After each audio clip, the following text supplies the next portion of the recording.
I think I'm recording on my end. You had. Well, first of all, Lewis, thank you so much for taking the time to join me again here today. Even though I was doing uh, camel pose, I was in hot yoga whenever I was supposed to be in a podcast with you. So I apologize. I don't feel bad for doing exercise for the first time in a year, but anyway, I apologize, Lewis. So, but let's move into chatting about what it is you were wanting to chat about. I think you had reached out, or you had mentioned something about something you had seen on the NSSBE, Hmm. some panel discussion, which I was not on, just to be clear. Cool. And you just had some questions about incorporating culture and stuff into steelband education. I'm kind of curious. How do you want to start? What do you want to talk about? Sure. Okay. So the panel I will wrap up Hmm. like very uh, with none of the nuance or detail. Um, but what I got from it and talking to people who I think kind of got the same impression is it's important that we teach the history in steel band. Hmm. And everyone who was speaking up in that meeting, like in the Zoom webinar, was in agreement. And the common concern was it's hard to find time to teach it in the ensemble, Hmm. but we should do it and it's important. Yeah. And that's kind of where we left it. Hmm. And like there was good discussion. We talked about ideas of cultural appropriation. There was the Hawaiian shirt discussion, um, We which talked about that, right? yeah, we had Okay. we had that talk. Um, but yeah, it was like everyone was like, okay, I don't have a lot of time to talk about this, but I think we should do it. So one of the things I've been thinking about is like, yeah, how do we go from there for everyone who is in the room? Like, how do we go from I don't have time to really go into depth in this to like I feel comfortable with what I'm teaching and like I feel great about what I'm doing every day. Because like if you're teaching a choir or an orchestra, especially at the university level, um, your students are taking 1 to 4 semesters of history of that ensemble. And if you teach steel band, there's no steel band history class that is required to be taken concurrently Hmm. at the University of Nebraska Lincoln or at A&M Commerce where I went to school. And so a lot of that responsibility is put on just like the ensemble director Hmm. to fill in those gaps in knowledge. And the same thing for the instructors. It's like I was talking briefly with Kim Johnson, who was saying, if you're talking about culture, this is a great question for musicologists. And I was like, you're right, but it's not always the musicologists who are teaching these ensembles. Hmm. It's grad students and percussion people with degrees in percussion because they're great marimba players and snare drummers and timpanists Hmm. who are now teaching a steel band because that's the job that they got. Right. Um, so like that's the first thing is how do we like what actually is important in teaching culture and like how do we go about it in a way that doesn't take away from the steel band ensemble experience. Hmm. um, and then also like how do we get all of the people who weren't at that conference who don't even know that this is important to like take it seriously? Because I can just like speaking from my experience when I was an undergrad, I taught a steel band at the university for 3 years because we like didn't have the TA personnel Hmm. to staff that ensemble Hmm. with like people who had other responsibilities and people who didn't have the experience. And we like started a second ensemble because of demand. And so like it like those are the kinds of things that happen. Hmm. And I'm of two minds about that because I think like that experience is one of the best things that happened for me in college Hmm. of like getting to run a steel band for 3 years and having to make programming decisions, having to figure out how I was going to approach teaching history, how I would teach a low pan strum, like being primarily a high pan player. Hmm. But also like looking back on that, like 26-year-old me would not hire a 19-year-old me to run a steel band by myself or Why? Why? by It's all because I like don't think that I knew everything that I should have known to run that ensemble. Um, Do you think that? Well, I hear everything you're saying, and I understand everything you're saying, and I don't disagree with. There's nothing you've said that I'm like, wait a minute, that's hold up a second. But there is enough of the sort of premise, like the premise of your sort of internal dissonance is like, I didn't know what I was doing, so I shouldn't have been in that position to do it. mhm. I understand that, Yeah. and I think with time, now that you're in this position, I think the important thing to recognize is not, and to think is maybe not that you wouldn't give Lewis, 19-year-old Lewis, that opportunity, but what would 26-year-old do? What would 26-year-old Lewis do with a 19-year-old Lewis who really wanted to like have that experience? How would you do that?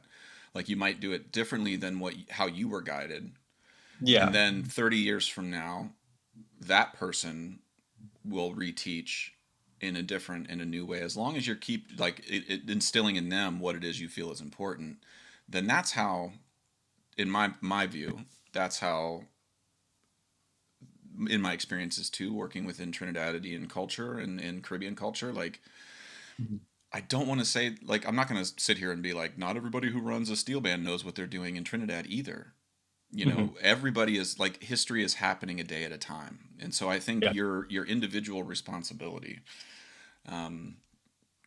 is to just, as much as you can, inject as much knowledge and context for what is going on as possible, because you're not ever going to know everything. Like I said, I get put in front of Caribbean steel bands to drill them sometimes.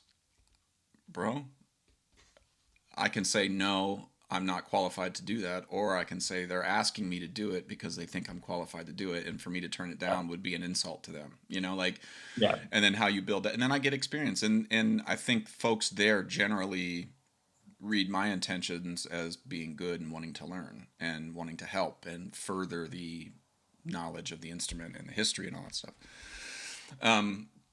But to your point about how like folks in the NSSBE, and again, like I haven't been to any of those meetings, so Mhm. I'm speaking out of ignorance here on the operations there. But I think it is tricky. It can feel overwhelming if you are a band director at a very small, school in the Midwest, and you're teaching concert band, you're teaching marching band, and then there's a steel band that meets every Thursday night. Like Mhm. there are real concerns. Money is a concern. Maybe your school doesn't have the funding to even get the drums tuned, let alone Mhm. hire another person to come in and teach it. So like you're just gonna have to get in there and sort of get your feet wet and get in and start doing it. If for no other reason, then it's better to have the instrument in front of students. It's better to have that experience happening than to not have it happening in Mhm. general. And so, like, but I think those sorts of positions, it's like the way we solve that is by getting better rep for those bands to play. So they're Mhm. not playing the sort of Marianne and Yellowbird and a lot of the sort of fundamental Caribbean island tunes that get played all the time. There are songs that are better and will do the same things as Yellowbird. It's just they're not published yet. So like I think if we can get those things published, then a lot of the culture and sort of how low pan strums get taught or whatever Mhm. gets disseminated a little bit by default, just because the music is like, we know what Boogsy's strums sound like only because Fire Down Below is written down. Mhm. Like, so the more that stuff happens, and that's something you have a part in. You have relationships with people in Trinidad. You now know, Leon Smooth Edwards, right? Mhm. Does he have his Yeah. music written down? Oh yeah. Yeah. He All of has. it? Where can you get it? I forthcoming. I think. Great. I He's an think. he's an old, Yeah. amazing jewel of that culture. I don't know where to get Mhm. his music. That doesn't mean it's not out there, but I know where to get John Cage's music. Right. You know, and so like in terms of like your advocacy, what you can be doing is you can talk to Leon. You can be like, bro, how can we get this stuff up on a website so that we can get it out to where everybody can play your music? Mhm. I know that, but that's harder than getting on a Yeah. panel discussion and convincing everybody that they should teach the history of World War II and colonial slave trade and how all that stuff affected the steel Mhm. band. So anyway, what I'm saying is I think you got to do a little bit of both. And I think for anybody out there who is afraid to teach culture, I think you now have you have you have fewer excuses than I think I had when I started teaching at NYU. Not that the internet wasn't around in 2005, it certainly was, but the dissemination of information on YouTube and podcasts didn't exist.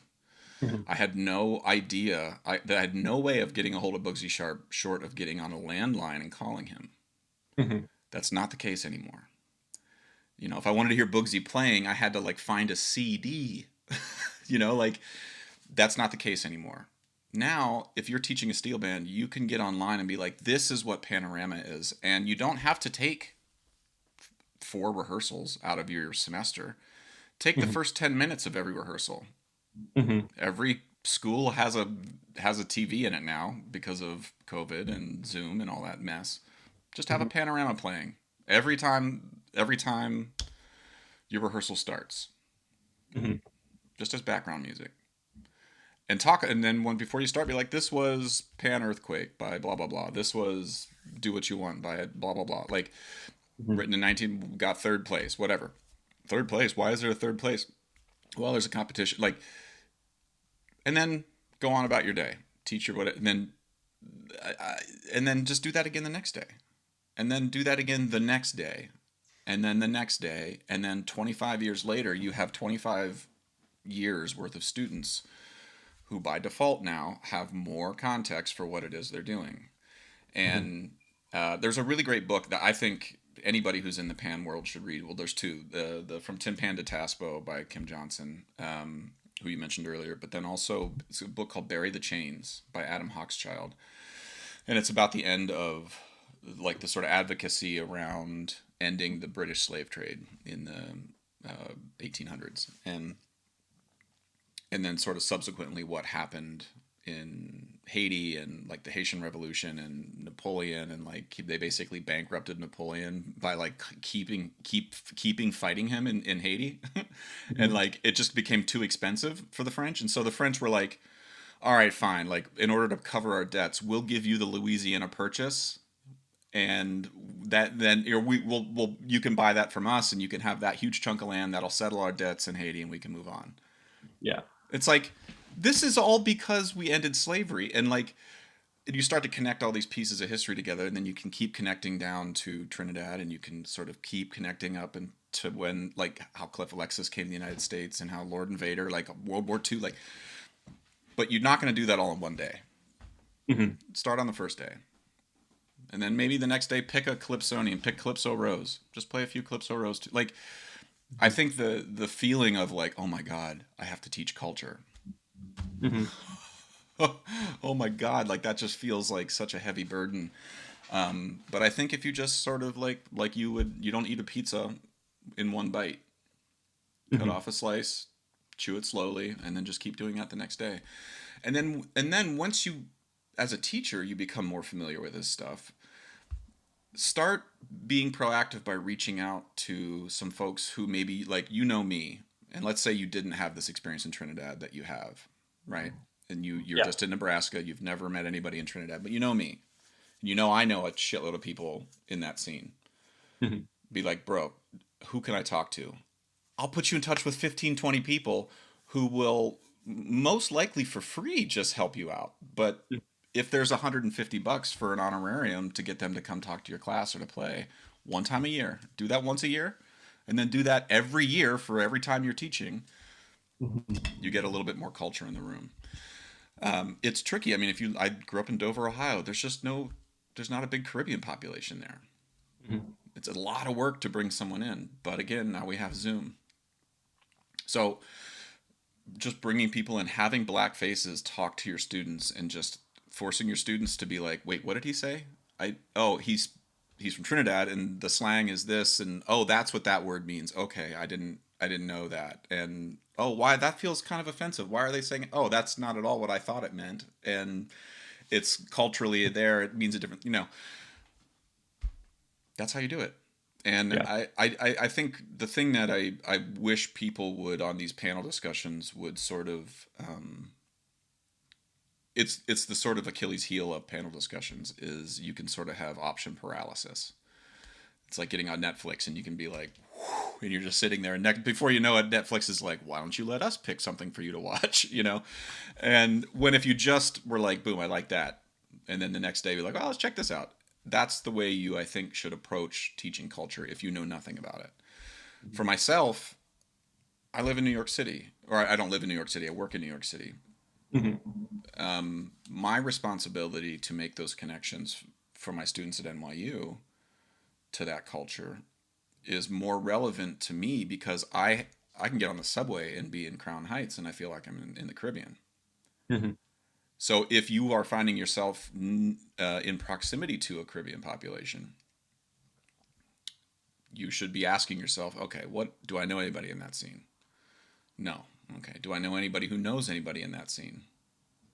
Like there's a big Caribbean population in Toronto. You run a middle school steel band in Toronto, you should be reaching out to there's a handful of people who can help you. You run a steel band near the Philadelphia area, Philly Pan Stars. I can put you in touch with the guy who knows everybody in that. I don't know anybody in that band, but I know somebody who does. Mm-hmm. Like that world, this world in particular, the pan world, I feel opens up very quickly if you just start reaching out to people. Yeah. So that's like on these panel discussions, I just like it feels like that's not something you can say on a discussion, which is like start small, you know, Mm-hmm. because everybody wants the like how are we going to fix racism. Yeah. We're probably not on this Zoom call, like just to be quite honest, you know. Yeah. But one of the things that this book Bury the Chains sort of really cracked my head open with was this idea that like if you think of history as in terms of days, not years, slavery ended 56,000 days ago in the United States. That's a different thing than thinking slavery ended 156 years ago. 156 years feels like, oh, that's 156 like channel changes ago. It's like, no. 56,000 days. Slavery ended in 1860 whatever. Then Mm-hmm. day one of post-slavery. Does anybody honestly think that the plantations didn't just open right back up the next day? They certainly did. If we're having trouble with people with masks now, do you think that like after slavery people were like, well, okay, you know, like no. Day Yeah. 3, plantations were still open. Week 7, still open. Mm-hmm. A year afterwards, I'll bet there were still some open. Mm-hmm. And then you start to get like, then the authorities come in like you can't do that, and then there's blah blah blah. Like, and now we're 56,000 days in, and we have George Floyd, Right. and we have Breonna Taylor, we have, you know, Philando Castile, and we have, you know, now we have affirmative action put in place. You know, whatever it was 30 years ago. Like there are things that happened, but it's like affirmative action took place. Okay, it's not like slavery ended or you know racism ended then. You know, Right. George Floyd's murderer was found guilty. Mm-hmm. Cops are those things are still going to happen, sadly. Yeah. So like, but it's day after day chipping away at it. Sorry, we got way off tangent from steel bands there, but like, I think when we think about this stuff, I want anybody running a steel band not to think I shouldn't do this because I'm not qualified. So I'll just hide and hope nobody notices. No. Jump in head first.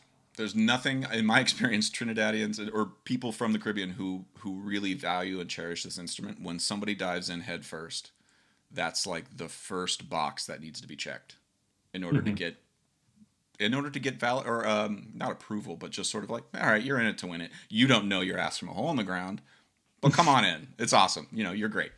Yeah. In my experience, that's been the vibe. So I don't Mm-hmm. know if I answered your question there, but that's my 2 cents.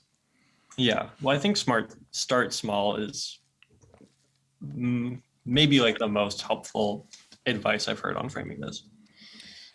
Because I mean, I think there's argument, and if you the deeper you get into the Caribbean culture, the more you see there's disagreements there too on Mm-hmm. how things should go. I mean, there are people who are like, think I'm the devil because I use rubber tip mallets instead of wrapping them. You know, like, you know, the more onion layers you peel back, the more you realize it's like, oh wow, this onion just keeps going, and there's, you know, then you get down and so anyway, just to say that like, I think get in the door and just start, and then keep doing it every day.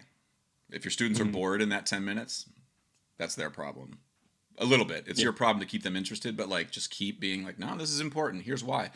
The storytelling too. Like I was listening to Neil deGrasse Tyson. He was talking about how like to teach science, like science, the teaching of science to the general public. Hmm.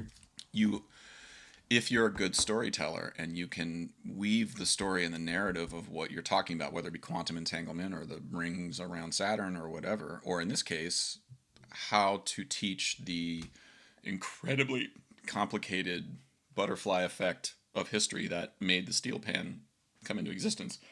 Excuse me. That story is fascinating, bro. Like you can you can talk about slavery without it being like this thing where everybody has to be like, "Oh my god." Like you don't like no. This is like slavery, it happened. It's not we're not doing it right now, me and you. What happened is, like, do you know why perhaps that the black population has huge skepticism of the medical community? Yeah. Yeah. Tuskegee experiments, but you know why else? Because for most people in Western civilization, most African American people's first experience with a Western doctor was on a slave ship. And that doctor's only job was to grease them down with beeswax and put wads of rope in their behinds to plug it up so that the dysentery wouldn't show. Now, do you think doctors the day after slavery ended were like, come on in, let's get you vaccinated? No, they did the same things. And then day 3, and then day 4. Now, 56,000 days later, the descendants of those same people are being like, hold up a second about vaccines. Wait a minute. Like, that you cannot unring those bells in one fell swoop. But you can tell the story of like, maybe not the rope story. Don't tell that to your middle school kids. But like you can talk about this stuff. It's like this is fascinating. It's traumatic. It's terrifying. It's all of those things. Mhm. But it makes me love people even more to see how, despite all that, this thing has been made, and we are now in Lincoln, Nebraska, playing Right. it. Like that's not at all to say that like thank God for slavery. Like no, not at all. But like let's just call balls and strikes and read this stuff. And if you can spin that narrative to your kids and or to your college students or whatever in a way that gives them the context and the weight of what it is they're doing. Cliff Alexis, the first thing he did was showed me scars on his head. It's like he Hmm. wanted me to know that this was not a fairy tale. This was not a like flowered shirt luau gig. Like the story is intense, and I want you to know it. And so, I think if you as a teacher can work on what that narrative is to you, and then how you want to deliver that to your students, you can get kids early on really fascinated about history. You can get them fascinated about race relations. They'll understand a lot more of like, oh, that's fascinating that steel bands in Trinidad had problems with the cops Hmm. for all of these reasons, for class, because of class issues, because of race issues, because of socioeconomic issues, all of those things. Hmm. We see issues happening now. It's like those things are related. They're not that dissimilar. One's with steel pans and one was a $20 bill. Right. Like, so anyway, all this is to say, like, don't make steel band a super depressing thing for your students, but I think if you can find a way to weave that history in, I think it will show up later in your students when they're adults and trying to make sense of society, and how things work. Because the steel band world is, to me, I feel like a real good microcosm of how things can Well, work. Yeah. yeah. Did,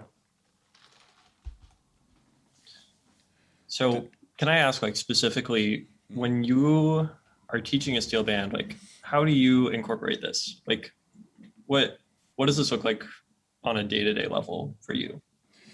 for me, I try, and this is something that I would say I'm doing better within the last 4 to 5 years than I did in the previous 10 to 12. Mainly thanks to the relationship with Kendall Williams. When Kendall was a student at NYU, this was 2010 or 11. I Again, there was not a whole lot of great, really good rep that I could program. I was doing like my own arrangements of things and using, doing some proper printed music. We had Victor Provost come in one year, like there was some things, but by and large, I was just like grabbing whatever I could get. And then Kendall came, and I was like, oh man, this kid is of Trinidadian descent, arranges music, and knows how this music goes.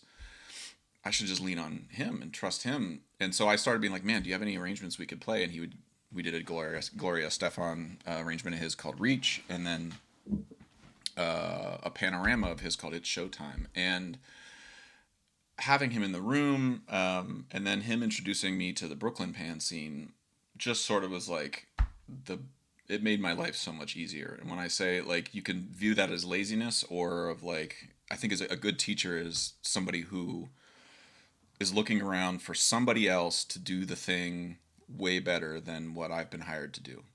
Mm-hmm. And so like when Kendall was a student, I was like, oh, awesome. Okay, I'm gonna empower this kid. I didn't know him at all at the time. I was like, I want to empower this kid to do whatever it is he wants to do. And he told me that he wanted to do what I was doing, which was run a steel band. I was like, okay, I can teach you how to do that. And so then, since that time, I've made it a point to program as much music I can of people from the Brooklyn pan scene in particular. And I've programmed a lot of Kendall's music, Mark Brooks, Odie Franklin. When we have guests in like Mia Gormandy, I basically tell the guest, program whatever you want. Like NYU is going to do 4 or 5 songs up front. The rest of the tunes are yours, And then for part of the show, you have the stage to yourself. We won't even be on it. Do whatever the hell you want to do. And so for me, the day-to-day stuff is like, yeah, I mean, I only see my students for 3 hours a week. Mm-hmm. And so I'm not lecturing to them. I mean, with this last year as an exception, obviously, because of Zoom. But it is true that like when you want to put together a program of music, you only see your students 3 hours a week. You gotta rehearse. You gotta have people play music together. So I can't spend an hour and a half just lecturing. But what I try to do is make sure that I have black voices in front of them as much as I can, mm-hmm. talking to them. Bringing them in. It was a huge hassle, but trying to get Mark Brooks to come into NYU this year, it's like having to get him tested, and it was like a big nightmare. But I really felt like, you know what, Kendall is working with us at NYU now, which was important to me as well. Yeah.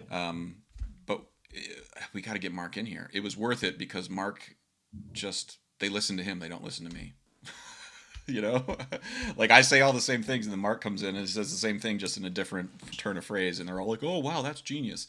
But Mark also plays differently than me. That's another thing. I think I'm very fortunate to have people like Mark and Odie and Kendall and Quent Rose and a whole handful of folks that can just come in and play. Also bringing in stage side steel bands. So for folks who don't know what a stage side band is, a stage side is like the year-round touring group or active group throughout the year. It's about anywhere between 15 to 30 players. So having the stage side band of whatever arrangers or guest I have, also bring in 15 other Caribbean players to just sit in with my band. It's like you can't teach that other than just being like, this is Jelani, he's going to stand next to you, and he's 5 years younger than you and can play circles around you, and he's got it all memorized. Mm-hmm. And so like that sort of stuff for me is how I skin that cat on a day-to-day basis. And I think moving into next year when we're all back in person, I think I'm going to try to keep, we did a research paper this year in the first semester with my students where I basically, over the course of the semester had them, they had to do like a position paper on any artist from Trinidad. It could be a chef, Trinidad and Tobago, chef, musician, architect, it didn't matter, author. Do a little deep dive in a presentation, 5-minute, sort of like this is who this person is and this is why I think they're important. And then we move on. Talk a little bit about history, give context, some lecturing, some listening. But then at the end of the semester, sort of make them all write, not a crazy like 3 pages, but tell me why the steel drum, why steel bands exist. In your words, do research. There's a bunch of places you can look, because one of the things you do, you start digging around and you hear stories that are completely different from the 15 people you talk to. You're going to hear 15 slightly different stories, and they're going to overlap a little bit somewhere, and that's kind of maybe the truth. you know and so I wanted them, so then they have to then be like, okay, this is in my viewpoint, this is where how this thing sort of took shape. And it's Mhm. interesting, they're all the students papers are slightly different, but they all, like, when you squint at it, you're like, yep, you're on the track.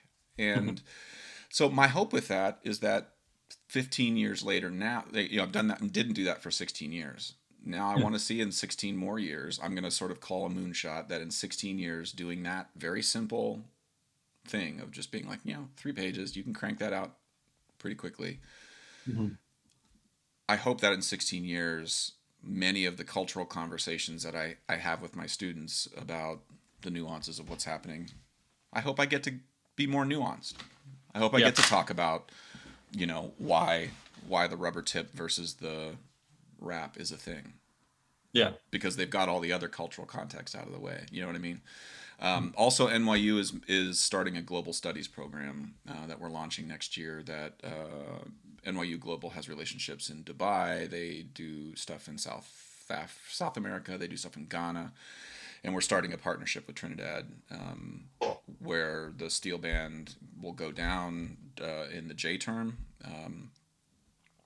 and play with a steel band. And so, like, that's the other thing. I just feel like, and it's taken a second as a teacher to sort of figure out how institutions work. This is the other thing. Like, when you're in an institution, it could be a middle school, it can be a college, it can be, the United Way that started the steel band for elderly. Like, how the institution functions, where the money flows in the institution, how to sort of stick a straw in that vein of money and be like, and suck enough off where no one notices, and then build your thing, do it well.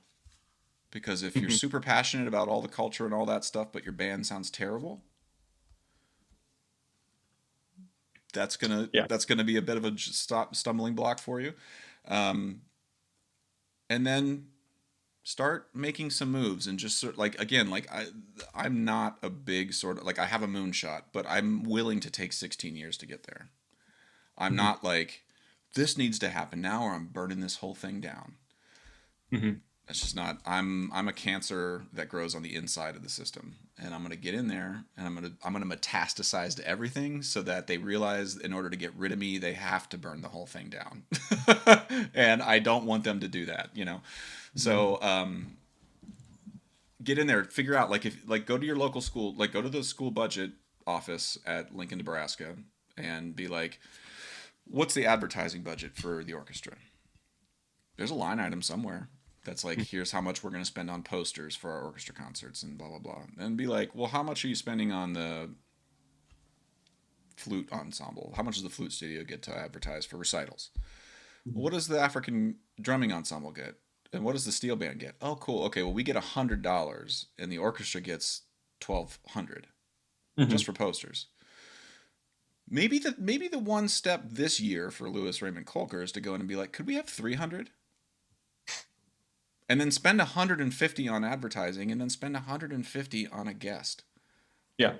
you know and then the next year be like, and then record it, make Mhm. sure that you've made it clear that this is what you're doing, and do it well. And then next year go, can we have 350? And then in 16 years your budget is $6,000, and Right. now you can buy new drums, you can bring a guest artist in for a week, you can fly him in, put him in a hotel, like. But that stuff, it just takes time. It takes at least 10 years. you know, and so that's the other thing on the NSSBE stuff, that it's hard for these panel discussions. Everybody wants the answer. Everybody wants the sort of doc that you can take and be like, here's the work I did. I've made this pledge. I'm going to do this. It's like, cool, great. What are you doing tomorrow? What? Yeah. No, like, no, no, no, no. What are you doing tomorrow? No one cares about what you've pledged to do. What's the actual thing? Who are you emailing tomorrow? Like, and most people have that very look on your face that you have, which is Yeah. like, who I think you should email tomorrow, Lewis? Cool. Leon Smooth Edwards. And be like, what do I need to do to get your music on CF Peters so that whatever people pull up John Cage, they can also go, who's Leon Smooth Edwards? Like, you know what? And you're gonna email him, and you're gonna get an answer back, and you're gonna be like, shit, this is gonna take me 2 years. Well, Yeah. you know what, buddy? 56,000 days from now, somebody's gonna look back and be like, Lewis Raymond Kolker just stopped doing it after the fourth day. And it doesn't mean you're a bad person. It just means that the people who do change history do it for 56,000 days.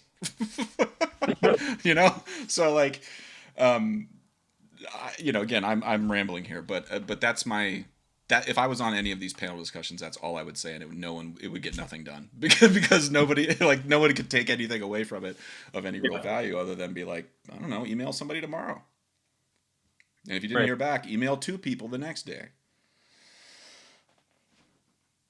I don't know. I'm not being helpful at all, Lewis. I apologize. This is good. This is like great motivation, actually. I hadn't heard the Bury the Chains, and I'm driving to Texas tomorrow, so I'm gonna see if I can get it on audiobook. That came highly recommended from Andy Norell. Andy, I did a few podcasts with Andy. I don't know if you've had a chance to listen to any of them. We've done 3 together, and the last one he really.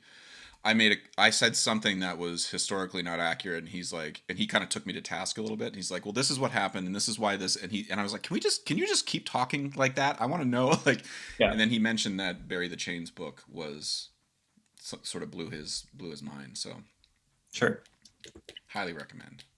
Cool. Yeah, and I mean, so with all of this, like with figuring out who to talk to, and with like learning the history and like just even like with the small steps and getting that in front of everybody. I was talking to Liam Teague about this, and one of the things that he said is like, you don't know what you don't know.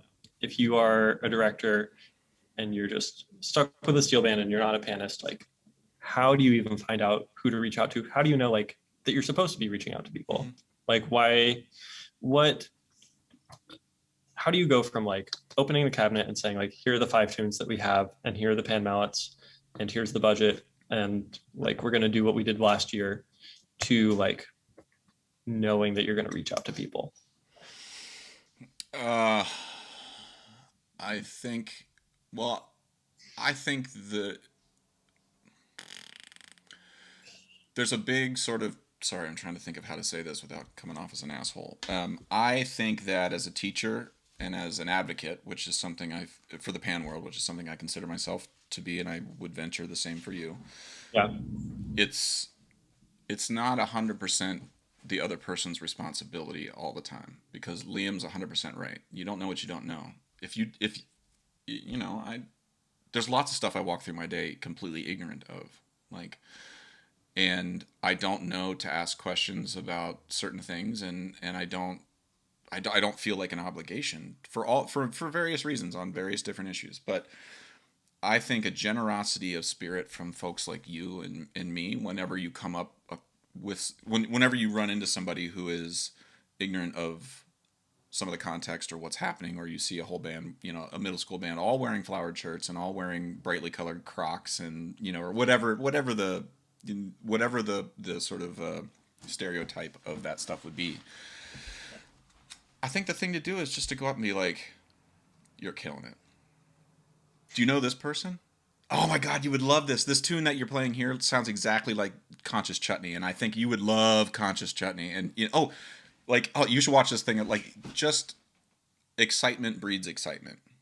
And again, like Neil deGrasse Tyson, if you can weave a tale to somebody who is like doing something that they seem to enjoy, and then just be like, have you heard this pirate ship story? Like, do you like the Goonies? Because I've got a tale for you. And it involves Spree Simon. It involves Lincoln Noel. It involves Ellie Manette. Did you know that they took a rival band, Casablanca, I think it was Casablanca, took Liam's pan called the Barracuda, stole it from him in a fight, or maybe it was Tokyo or something, stole it in a fight, and they hung it from a tree. They lynched Ellie Manette's pan. And he did not go and get it back. Maybe don't use the word lynched in that conversation, but you can be like, this is so awesome. Like, and I think that spirit Hmm. Like that one person will be like, whoa, that's crazy. And then maybe they do one thing the next year that's different. Yeah. It's on you to show them those resources and not to expect that they're just going to discover them like the Dead Sea Scrolls. Like Yeah. people are not going to just randomly wander into a cave and find context for the history of Pan. They're just not. And so it's on you and me to just keep putting resources in front of people. You get stuff published by Leon Smooth Edwards, and you see a band playing music that you feel is maybe out of touch. It's not their fault. Hmm. I mean, I think a lot of people would see it as their fault, but for me, ethically, it's easier for me to teach and get the ball moved forward 2 inches if I perceive it as my responsibility rather than theirs. It's less stressful because I know I can fix it. I don't know if they can fix it on their own. I know I Yeah. can help. And so just help. Just get out there and start volunteering. Hmm. Recommend your friends. Um, I don't know of any other way. I mean, there's resources out there. It's not like there's a lack of it, but Yeah. people aren't just gonna unless somebody says, wakes up one day and is like, I had a dream. I'm gonna research the context of Pan before as a flute player, I'm gonna research the context of Pan, so that after my middle school flute ensemble and I have to teach steel band for 43 minutes, it's like that revelation's not going to come to somebody by default, and so I think it's upon us to help. Um, Again, I don't know if that's a good answer, but it's been mine. And the other reason too, and this is just me personally, shame doesn't work. Hmm. I mean, it does to a certain degree, but over the long haul, generosity is going to get both of our missions way further than being like, don't you know what you're doing? Don't you know how rude you're being to the Trinidadian culture? you know. Yeah. No, you're right. And that's good to hear. And I know who I'm going to email today. Who's that?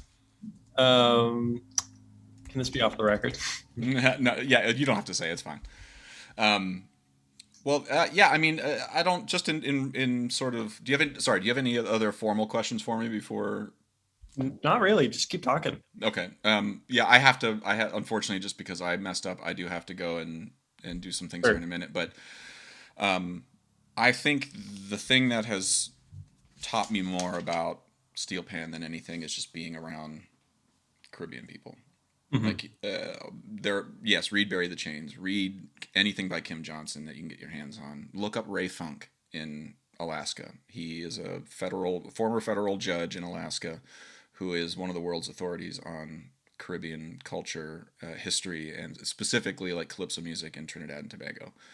But yeah, read all that stuff. But go to a black space. I'm sorry. Go be in a black space. Go be in a Caribbean steel band place if you can do it.